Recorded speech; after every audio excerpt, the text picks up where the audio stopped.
Assalamualaikum warahmatullahi wabarakatuh, Lur.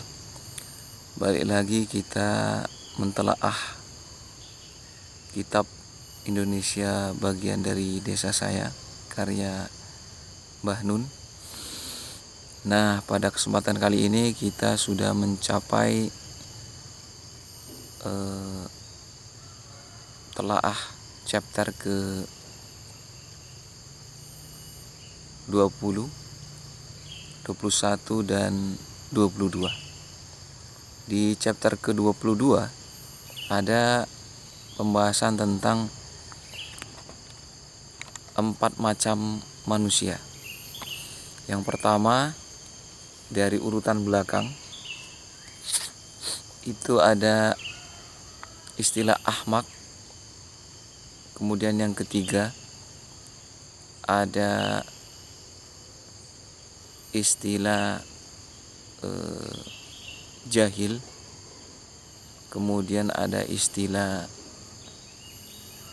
an-nasi, al-ghafil. Kemudian ada istilah al-alim. Yang pertama yaitu al-alim, yang kedua al-ghafil, kemudian yang ketiga al-jahil, baru yang keempat ahmak ini. Urutan keempat ditempati oleh ahmak, dan tentunya semua kita pernah masuk dalam kategori keempat ini, terutama saya. Namun sedulur kalau tidak pernah, saya mohon maaf kalau mengkategorikan sedulur ke tingkatan keempat ini. Ahmak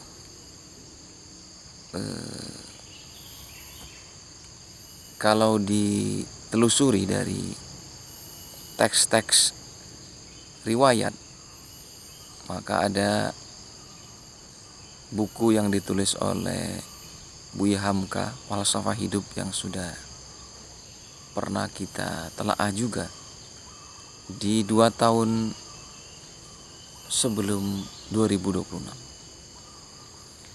Ada teks tentang innal ahmak bihumqihi a'dhamu min fujuril fajir.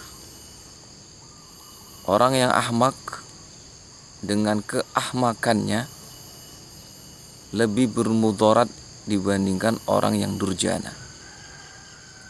Kalau di era 2026 ini ada diskusi ringan antara Mbak Inalim dan ada ungkapan dari Mbak Najwa yang itu menjadi sebuah diskusi. Orang bodoh itu lebih berbahaya dibandingkan orang jahat. Seperti itulah potongan daripada diskusi itu yang akan membawa tema-tema setelahnya. Tapi kita masuk ke innal ahmak bihumqihi a'dhamu min fujuril fajr. Lantas ahmak ini seperti apa? Maka dari buku yang pernah kita telaah itu, saya coba untuk cari-cari juga di buku yang lain, dan saya temukan ada sebuah peristiwa yang menggamblangkan ahmak ini. Peristiwanya yaitu peristiwa ketika ada sebuah taklim, kemudian ada jemaah yang berinterupsi, ada yang ini komplain mengapa masih taklim padahal sudah masuk waktu sholat. Kemudian dijelaskanlah oleh orang yang alim tadi bahwa hal demikian pernah dilakukan oleh Rasulullah, sehingga posisi jemaah yang mempertanyakan tadi dikategorikan oleh seorang alim tadi sebagai sosok yang ahmak menurutnya. Namun dari informasi yang lainnya, saya coba juga cari di buku karya Tan Malaka. Kebetulan baru datang dari aplikasi Orange, kita sebut Shopee aja lah ya, Shopee COD pula waktu itu kan, depan rumah. Nah ini bukunya lur. Di sini juga ada informasi yang membantu menjabarkan tentang ahmak tadinya. Nah ini sudah,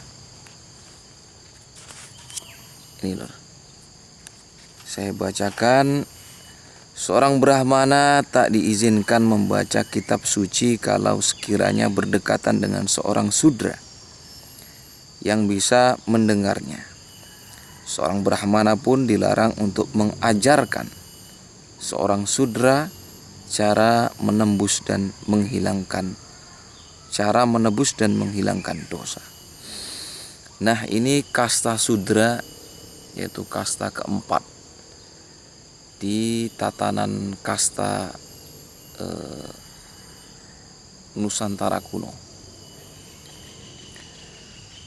Kemudian ahmak juga berposisi pada kasta keempat. Apakah ahmak itu Sudra? Nah kita tidak bisa menyimpulkannya, tapi paling tidak dari informasi yang kita himpun, maka ahmak adalah orang yang terhijab oleh kepengetahuan, orang yang tertutupi dari kebenaran satu, kebenaran kedua, bahkan kebenaran ketiga, sehingga tumpukan elemen informasi kebenaran yang menyelimuti seseorang ahmak ini menjadikannya tidak mengerti bahwa ia orang yang tidak mengerti. Jadi ahmak, jika kita coba untuk himpun,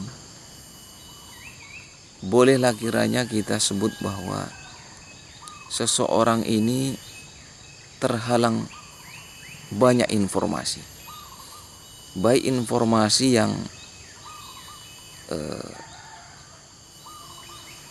tidak digali oleh dirinya sendiri, sehingga elemen-elemen informasi itu terendap dan dia tidak dapat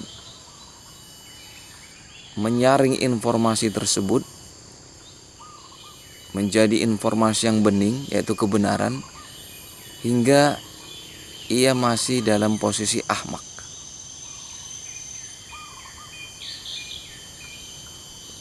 Atau juga orang yang memang dihalangi untuk mendapatkan ajaran suci, seperti apa yang diinformasikan tadi lur oleh Tan Malaka di halaman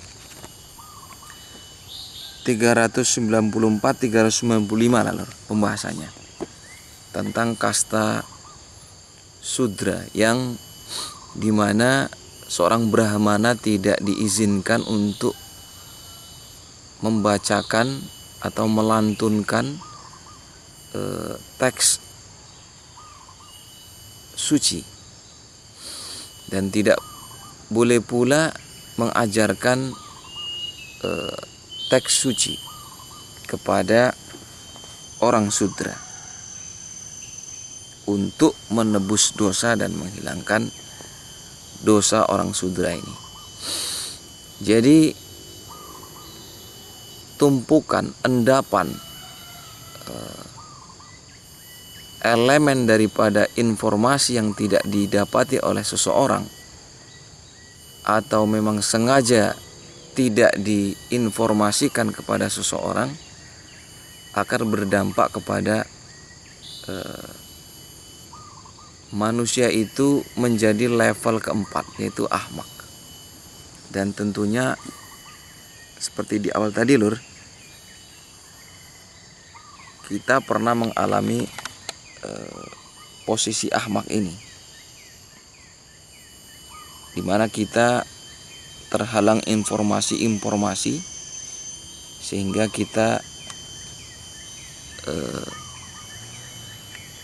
buta akan informasi, atau kita terhalang kebenaran dari satu kebenaran ke kebenaran selanjutnya, hingga tumpukan kebenaran itu tidak pernah kita dapati sehingga kita berposisi sebagai orang yang ahmak. Nah selanjutnya yaitu orang yang jahil. Orang yang jahil ini kadar ke informasi yang tidak ia dapati ringan, sehingga ketika seseorang yang alim memberikan informasi kepada orang jahil ini, dia akan mengerti, karena lapisan informasinya itu tidak setebal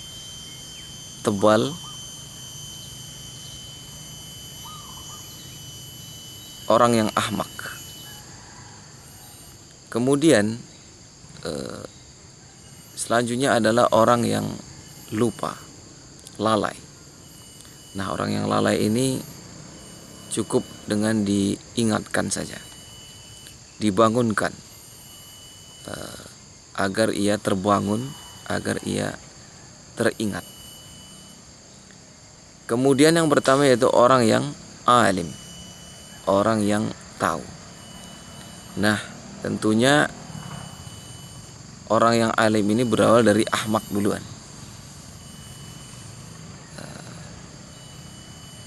Kemudian dia beranjak ke orang yang jahil, kemudian dia beranjak ke orang yang lupa, kemudian dia beranjak menjadi posisi pertama, puncak klasmen. Nah, orang yang alim tentunya orang yang mengerti bahwa dia orang yang mengerti.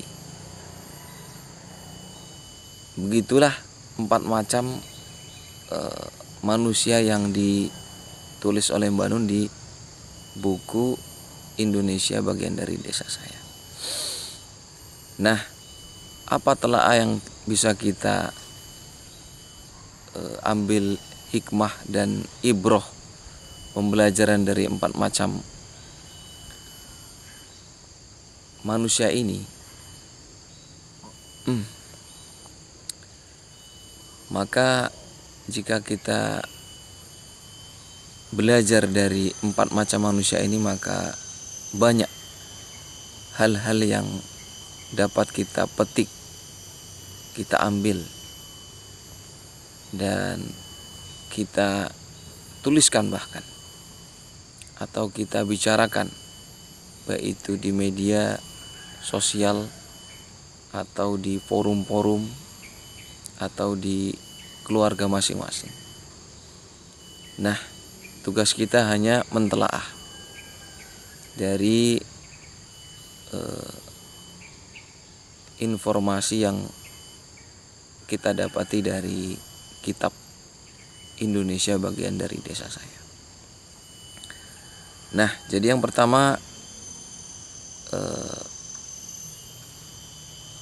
yang keempat ahmak, kemudian jahil, kemudian an-nasi, kemudian alim.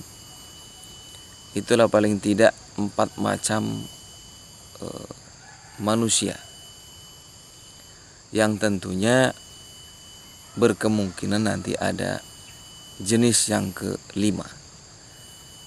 Jika tidak disebut, bolehlah kiranya sedulur menambahkannya, sebagaimana Tan Malaka juga menambah dari kasta Brahmana, Ksatria, kemudian Waisya, Sudra, diinformasikan oleh Tan Malaka kasta kelima ini, yaitu kasta Parya. Di sini disebut kasta Parya ini adalah kasta haram yang mesti jauhi lantaran disebut sebagai kasta najis. Di Hindustan kasta ini sekarang berjumlah lebih dari 100 juta jiwa. Nah, ini informasi ditulis oleh Datuk Tan Malaka di tahun berapa ini, Lur?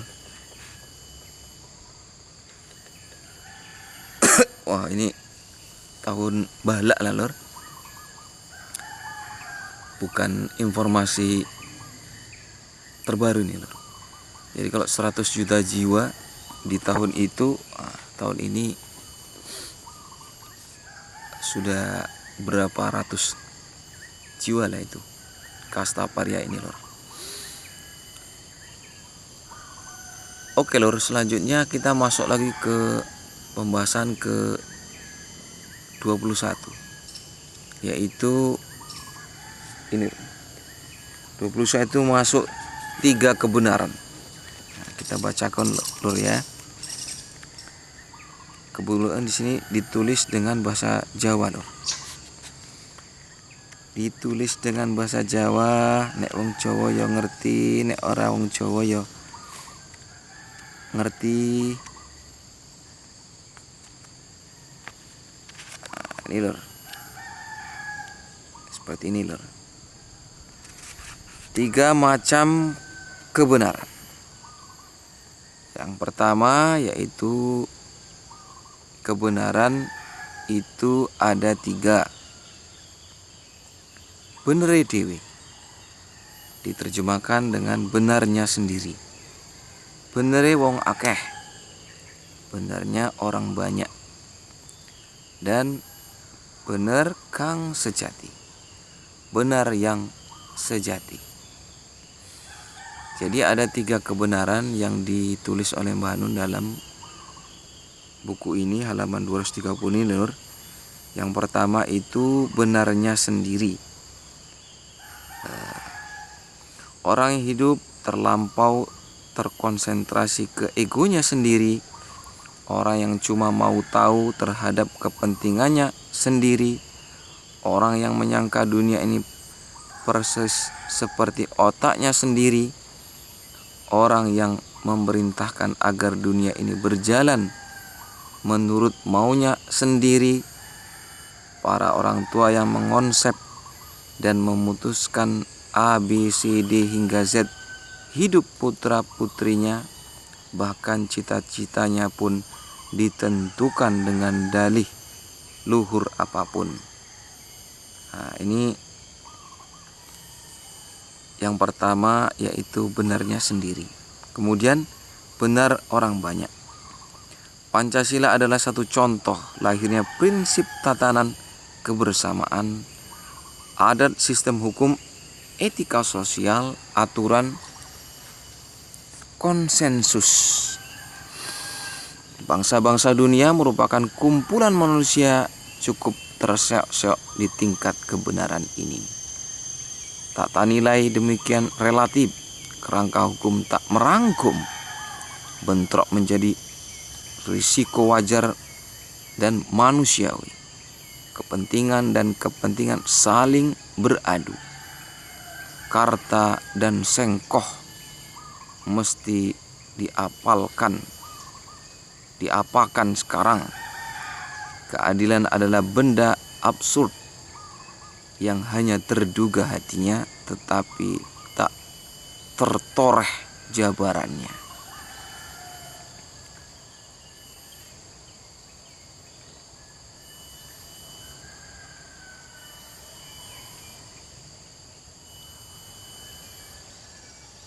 Ini ada berita tahun 1974 lur. Bayangkan ya lur, beritanya seperti ini lur. Sengko dan Karta merupakan dua orang yang menjadi korban peradilan sesat pada 1974. Keduanya divonis bersalah dalam kasus pembunuhan penjaga warung di Pocong Sari, Bekasi, Jawa Barat. Sengkoh dijatuhi vonis 12 tahun penjara, sementara Karta divonis 7 tahun penjara. Setelah menjalani masa hukuman selama 6 tahun, Sengkoh dan Karta bertemu dengan Gunel di dalam penjara. Gunel mengaku sebagai pembunuh penjaga warung di Bekasi itu. Berbekal pengakuan Gunel, Sengkon dan Karta pun mengajukan upaya hukum peninjauan kembali (PK) ke Mahkamah Agung. Upaya hukum tersebut diterima hingga akhirnya Sengkoh dan Karta dinyatakan bebas. Sumber liputan6.com. Nah, ini loh tahun 1974. Kemudian ada benar kang sejati, benar yang sejati. Nah, 3 kebenaran tadinya lur. Yang pertama, beneri dewe, beneri wong akeh, bener kang sejati. Nah, itu kita bahas secara individu lur, agar itu merangsek ke dalam jiwa kita, agar pembahasan itu menjadi aji dalam hidup kita, sehingga dari pembahasan beneri dewe, beneri wong akeh, beneri kang sejati tadinya bisa menjadikan diri kita orang yang menempatkan kebenaran pada tempatnya, orang yang piawai dalam menempatkan kebijakan pada tempatnya. Dan selanjutnya chapter ke-19, chapter ke-20 lur, itu tentang bahasa. Jadi ada 3 juga bahasa. Yang pertama disusun oleh ini lur ya, diinformasikan di sini oleh Bapak Sumanto, Dr. Andes C. Bakdi Sumanto. Bahasa menjadi 3 macam: bahasa informatif, bahasa mantra, dan bahasa gogok petok. Menurut Sains si Jawa, ayam yang bertelur itu berbunyi gogok petok, gogok petok.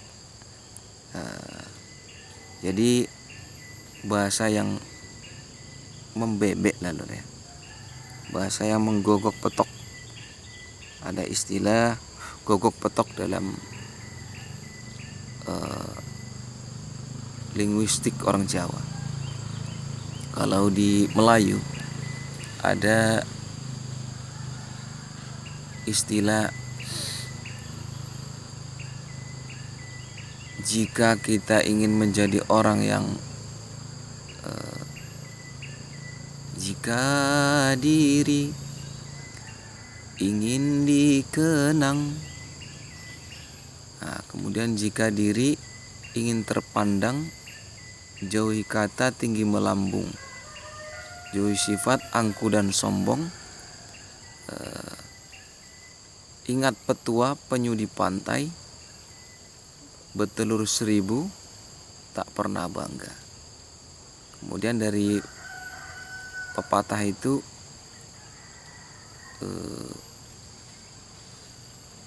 bahwa ada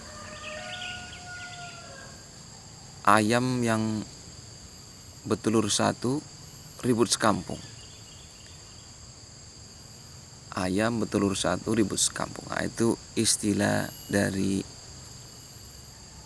ini lur ya, sastra Melayu. Kalau di Jawa ada gogo petok. Bertelur satu ribut sekampung, ingat petua penyu di pantai, bertelur 1000 namun tak bangga. Seperti itu lur, lagu Melayunya lur. Baik, sepertinya sudah beberapa menit kita telah ini lur. Ringkasnya, kalau matematikanya lur 3-3-4 4-3-3. Nah, itu formasi bola 4-3-3.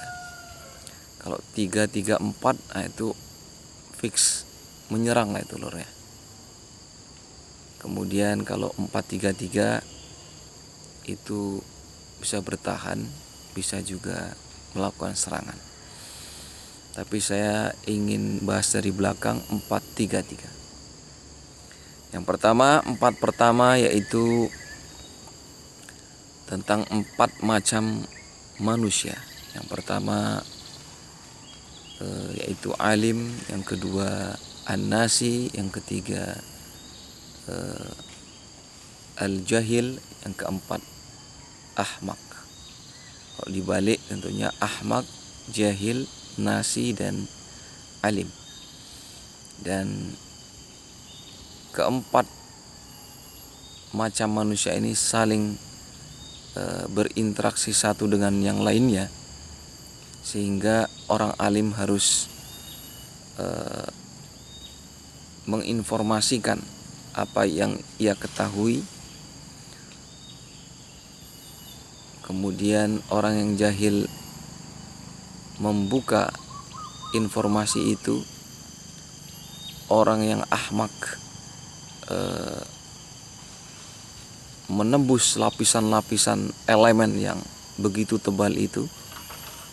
Dan orang yang lupa tentunya raup dan bangun dari tidurnya.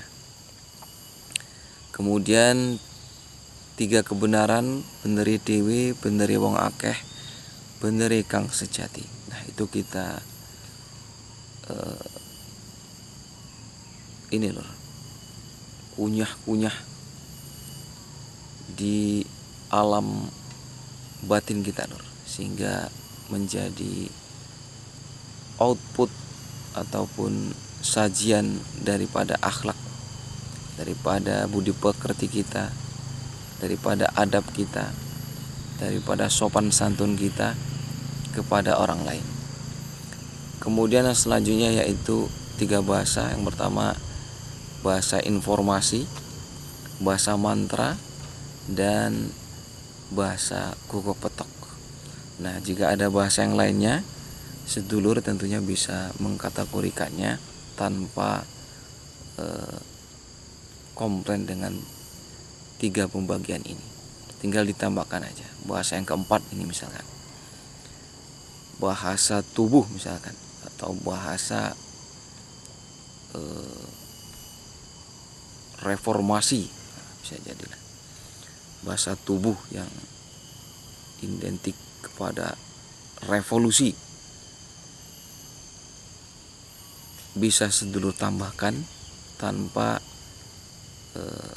menghapus 3 bahasa di atas. Namun sedulur juga harus berkomitmen dengan diri sedulur sendiri.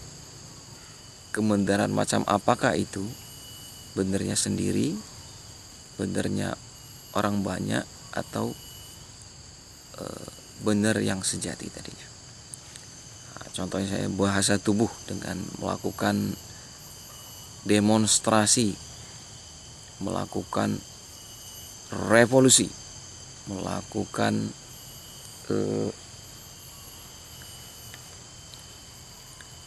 pergerakan, perubahan.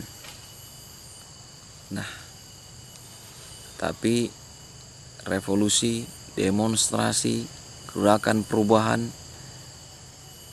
itu masuk ke dalam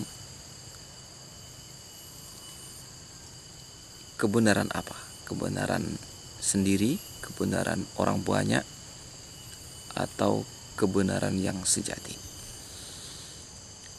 Dan ketika kita melakukan demonstrasi, revolusi, atau gerakan-gerakan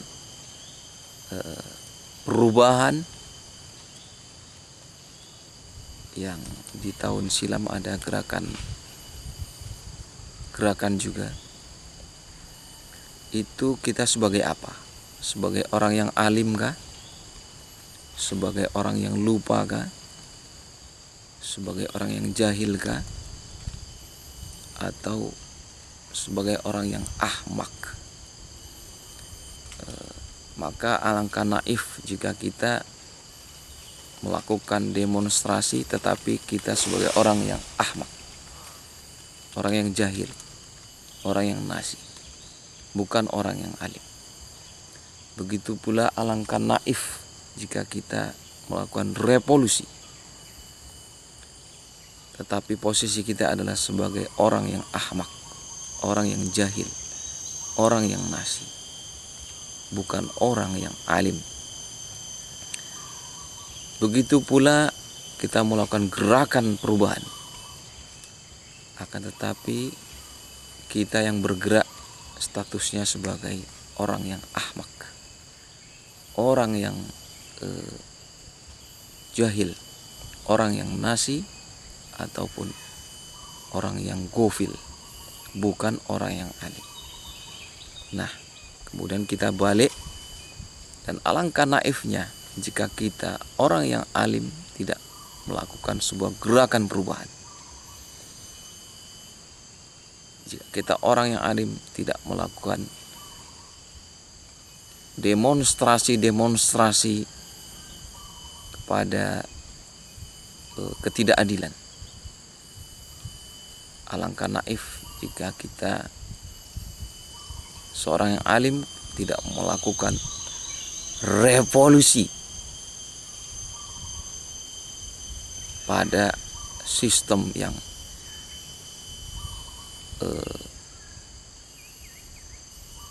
pantas untuk direvolusi. Nah, orang alim ini siapa, Lur? Tentunya orang yang mengerti bahwa dia mengerti kalau dia itu orang yang mengerti. Baiklah, Lur, kalau ada jarum yang patah jangan disimpan di dalam peti.